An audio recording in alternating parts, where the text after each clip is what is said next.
Harusnya ya, walaupun viral, jangan dibayar, jangan dilunasi, ya kan?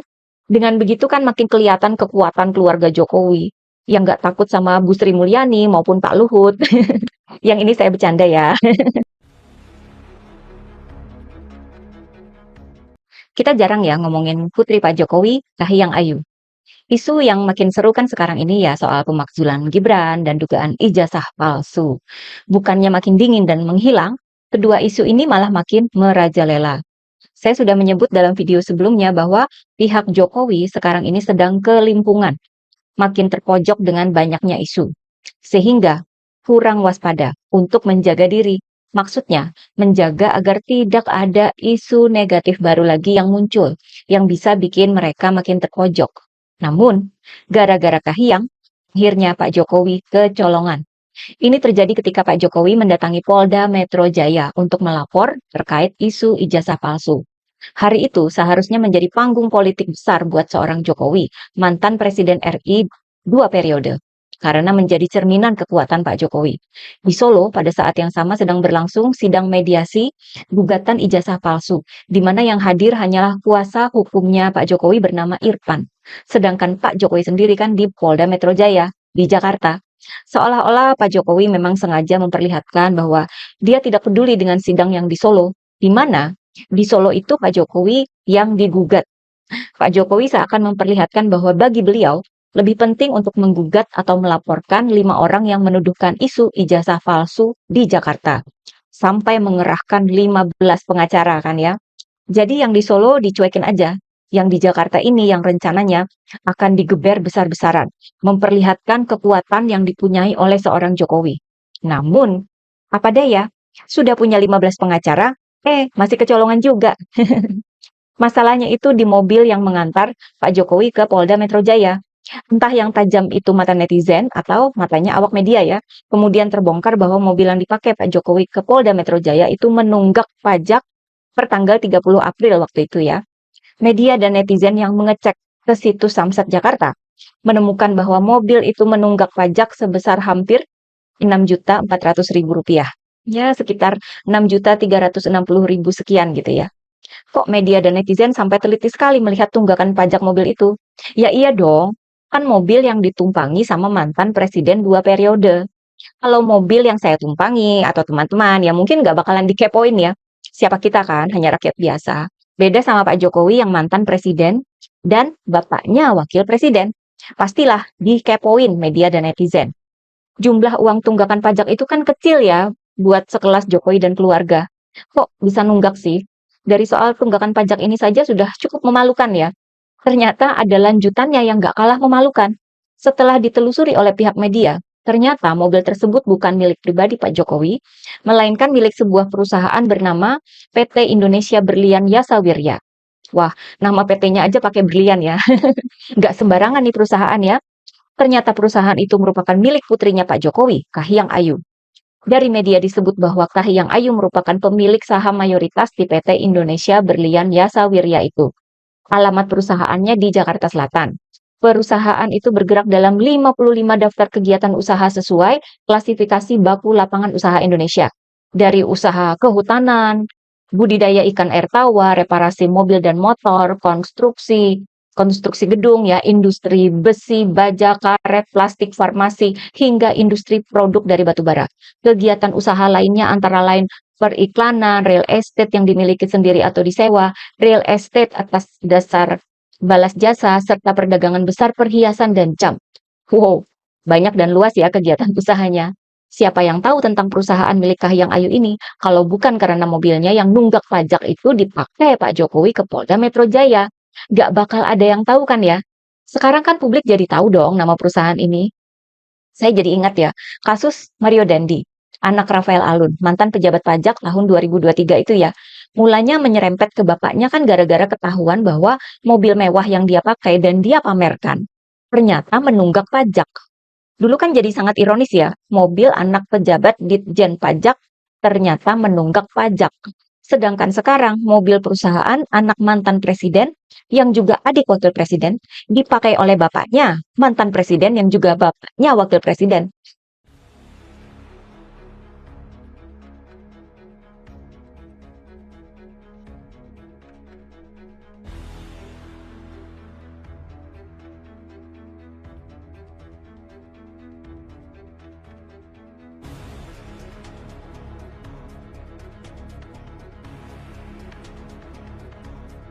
sertifikat pusdiksi. Itu kurikulum-kurikulum itu seperti itu. Terus bagaimana kita belajar dalam tekanan, bagaimana kita dalam tekanan itu ngantuk, kurang tidur dan segala macam, dipaksa untuk belajar. Oke, tapi akhirnya bagus juga. Akhirnya supaya Begini kita Bang jadi Arfan, lebih fokus, lebih saya tanggapi Bang konsentrasi. Arfan ya. Begini Oke, Bang Arfan, saya tanggapi Bang Arfan, maaf ya. Maksud saya, yang dikatakan KDM anak-anak yang dimasuk ke militer itu standarnya usia berapa gitu loh. Maksud saya begini, di dinas pendidikan supaya jangan keluar dari popsinya, itu dinas pendidikannya jadi benahi nanti di bawah naungan para militer, bisa jadi diutus gitu loh. Sistemnya sistem militer, cuma nggak keluar daripada dinas pendidikan gitu loh. Jadi status anak-anak itu tetap anak didik jadinya gitu loh, maksudnya. Kalau iya, saya jujur, paham. saya dilahirkan dan dibesarkan di lingkungan militer. Saya besarnya di asrama loh. Bahkan saya pernah menjadi anggota peserta asrama. Jadi begini, kalau seharusnya sebagai kepala daerah, dia boleh melibatkan para militer di institusi dinas pendidikan gitu loh. Buat mata-mata pelajaran khusus untuk itu gitu loh. Jadi nggak keluar dari popsinya sebagai kepala daerah gitu loh. Itu maksudnya. Kalau untuk disiplin memang saya akui, kalau untuk disiplin dari sekian banyak lembaga dan institusi, itu disiplinnya memang militer yang paling nomor satu untuk saat ini ya. Untuk Bang, saat ini. namanya juga pembinaan. Masa kalau belajar doang ya di luar aja, nggak usah di Enggak, militer. bahan regulasinya itu Namanya udah pembinaan. sesuai kepala daerahnya itu. Kalau Harus pembinaan itu ya tupoksinya lah. ada pembinaan itu Harus ada di bawah kurikulum naungan yang memang dinas harus pendidikan, Bang. Ini tegas. ntar Itu sedikit maksudnya. Bang Dan ya Bang tersiswa ya. Bang Arfan, saya bukan membela Bang Sandi ya, artinya apa yang dipaparkan Bang Sandi itu juga tafsirannya sama yang Bang Arfan inginkan. Cuman konteksnya aja berbeda. Artinya yang Bang Sandi sampaikan itu untuk jangka panjang gitu loh. Jangan nanti hanya sebatas hanya sebatas 2-3 tahun saja. Yang masuk Bang Sandi dibenahi dinas pendidikan itu saya rasa bagus juga Bang. Bang Arfan juga bagus. Artinya narasi Bang Sandi itu membuat kebijakan yang jangka panjang. Itu Enggak, aja, Bang. gini Kang. Maksudnya gini, ini kan dalam tahap istilahnya kita bakal ngomong jangka panjang. Maksudnya dalam tahap ini kita lihat dulu efektivitasnya seperti apa. Nanti kan akan dievaluasi tuh setelah Harus dari dibawahi barak-barak naungan dari dinas militer. pendidikan, Bang. Nggak bisa Iya, barak-barak dari seperti militer, itu. anak-anak Itu yang bersifat sudah, sementara, bisa jadi itu konten aja. Nggak bisa iya, dipungkiri kalau gitu, Bang. ya anak-anak Jadi- Kalau sudah dibawa naungan dinas lulus dari barak pendidikan, militer, berarti itu jangka masalah panjang. lagi Itu, Bang. efektivitasnya Oke, dari dulu segi kita maknai akhlaknya, dari anak-anak di segi bawah adabnya, militer. dari segi moralnya, Jadi, itu mesti dilihat lagi. Bang Arfan, Ya, saya Evaluasi tambahkan lagi. sedikit, Bang, satu-satu boleh? kalau bicara. Ya, Saya sebentar. tambahkan sedikit, saya Ya. tambahkan biar tidak mengambang, Ya, biar tidak bentar. mengambang. Nah, maksudnya gini. Nah, dari tadi yang diajarkan anak-anak itu lulus, pasca lulus itu dievaluasi seperti apa nih setelah dia dari barak militer, dievaluasi di efektivitas. Kalau tidak efektif, baru buat Oke. program jangka panjang. Seperti itu, Kang. Oke. Arfan ditahan dulu ya. Iya, Sebentar Bang, Bang Sandi sebentar, ditahan dulu ya, maaf. Bang Sandi ditahan dulu ya, Bang. Tahan dulu, Bang. Tahan, Bang. Dan nanti kalau udah merata semuanya, baru nanti kita selingin nama Oke, siap. Ya, Sedikit. Oke, saya satu-satu sebelum ke menyampaikan Bang pendapat. Saripa, saya sambut dulu Kimi sama Bang Indri. Assalamualaikum, selamat siang. Waalaikumsalam semuanya, sehat selalu, sukses. Oke. Saya ke Bunda Saripa dulu, silakan. Nanti sebelum Kimi nanti sama kamar belanja Siap, dari kamar siap, belanja. Bang. Oke, Bunda Saripa silakan, Bunda Saripa. Assalamualaikum. Waalaikumsalam. Ya, silakan Bunda. Ini tanggapi apa nih? Tanggapi yang Boleh yang tadi disampaikan oleh Bang Sandi sama Terlena, Bang Arfan. kalau anak-anak SD atau anak tingkat SMP yang paling tepat itu pesantren. Karena pesantren di situ semua ada. Disiplin ada, pembelajaran ada, akhlaknya pun udah ada di situ. Lebih tepat kalau anak-anak yang putus sekolah, yang bandel itu, yang sudah di jalan-jalan, ya lebih bagus yang lebih tepat dan lebih bagus itu di pesantren karena di situ semua ada pelajarannya gitu ya. Kalau kita melihat Kang Deddy, kita jangan nengok seseorang itu di satu sisi. Harus banyak kita yang ditampilkan ini kita nengok di semua sisi gitu ya. Seorang pejabat tuh keberhasilan dia kita ambil nilai 1 sampai 10 aja, nggak usah banyak-banyak.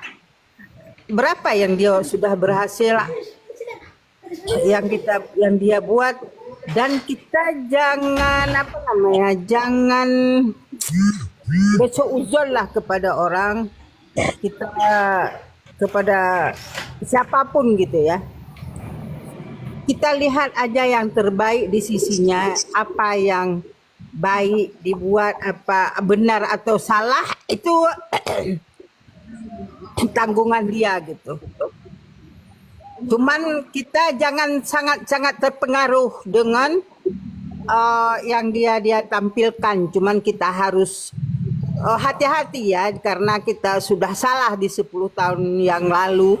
Berhati-hatilah dalam konten-konten yang ada, karena itu karena kadang-kadang bisa editan, kadang-kadang bisa benar gitu. Yang kita harus telusuri yang betul-betul itu apa yang dilaksanakan oleh pimpinan-pimpinan daerah dan pimpinan pusat, atau yang kita mau calonkan kepada untuk presiden kita yang akan datang. Kita harus teliti dan dan hati-hati gitulah. Oke Bunda, ditahan dulu Bunda ya. Terima kasih Bunda. Alhamdulillah. Yes, alhamdulillah. Oke, saya ke kamar belanja dulu. Silakan kamar belanja. Ya elah, malah kabur. Bentar sedikit, host. Sedikit aja. Ya, Sedikit gimana, aja. Bang?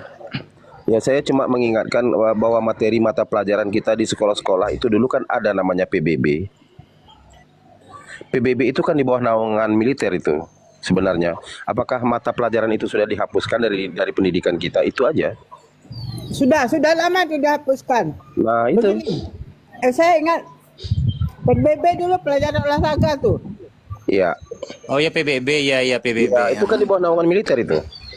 Iya. Enggak semua, kadang ada guru juga. Enggak semua di bawah militer. Enggak, Ada maksudnya guru begini, Bu. berkompeten di sekolah. Ya, maksudnya begini, Bu. Maaf, Bu, Ibu. Maksudnya begini, lahirnya mata pelajaran PBB itu atas permintaan daripada presiden untuk di bawah naungan militer. Artinya itu kan disiplin, Bu, pasukan baris-baris kan? Benar. Sekarang kurikulum pembelajaran tuh banyak yang hilang, seperti PMP kan di situ banyak akhlak, banyak disiplin di situ ya. Tapi di luar kita nggak tahu. Apalagi kurikulum 13 memang rusak. Apalagi sekarang kurikulum Merdeka memang sangat rusak. Oke. Ditahan dulu ya, Bang, Bunda. Oke, saya ke Bang Henry dulu. Silakan Bang Henry. Ya, terima kasih waktu yang diberikan. Assalamualaikum warahmatullahi wabarakatuh. Waalaikumsalam. Ya, saya dari Gorontalo, Bang. Tapi asli saya Solo. Saya ada di Gorontalo, cari cuannya di sini. Ya, jadi terima kasih waktu yang diberikan. Ya, kita di sini kan berbicara tentang program dari Pak Gubernur KDM ya, tentang pendidikan anak-anak yang dikategorikan katanya nakal ataupun apa ke barak militer. Nah, tentu ada pro dan kontra, wajar lah. Sampai KPEA juga menyampaikan, Komnas HAM juga menyampaikan, dalam arti Komnas HAM anak. Nah, tentu apa yang diprogramkan oleh Pak KDM itu punya dasar. Nah, yang pertama melihat kenakalan remaja, kemudian juga adanya tawuran, kemudian juga dan lain sebagainya lah. Jangan sampai merambat ke hal yang narkoba dan lain sebagainya. Nah, selama ini kan mungkin dianggap kurang perhatian ataupun dianggap tidak ada instansi yang menaungi itu secara khusus ya. Nah, kemudian apa yang diprogramkan oleh Pak KDM tadi, anak-anak yang mempunyai sedikit agak nakal dialihkan ke barak militer, dalam arti dibentuk pendidikan karakter dan lain sebagainya, dan juga ada persetujuan dari orang tua. Itu poin terpenting itu. Nah, dalam hal ini kan mereka secara pendidikan formal juga tidak hilang hak mereka. Yang pertama, mata pelajaran juga guru tetap hadir untuk mengajar mereka. Kemudian juga dari segi makanan mereka terjamin. Nah, dalam hal ini yang kita bicarakan adalah konsep pembelajaran. Ya mungkin kalau di sekolah metode mereka ya ceramah, tanya jawab, mendengarkan. Nah, kemudian dialihkan ke barak, ada sedikit metode pembelajaran yang untuk disiplin ya. Ya mungkin kalau mereka selama ini bangun tidur sesukanya, kemudian pulang sekolah sesukanya. Nah, kemudian kita berharap juga dengan adanya pembinaan mental mereka di barak militer ada banyak sedikit perubahan ya dalam segi sikap, kemudian juga karakter, mental dan lain sebagainya. Nah, tentu juga didukung oleh dinas terkait, dalam hal ini dinas pendidikan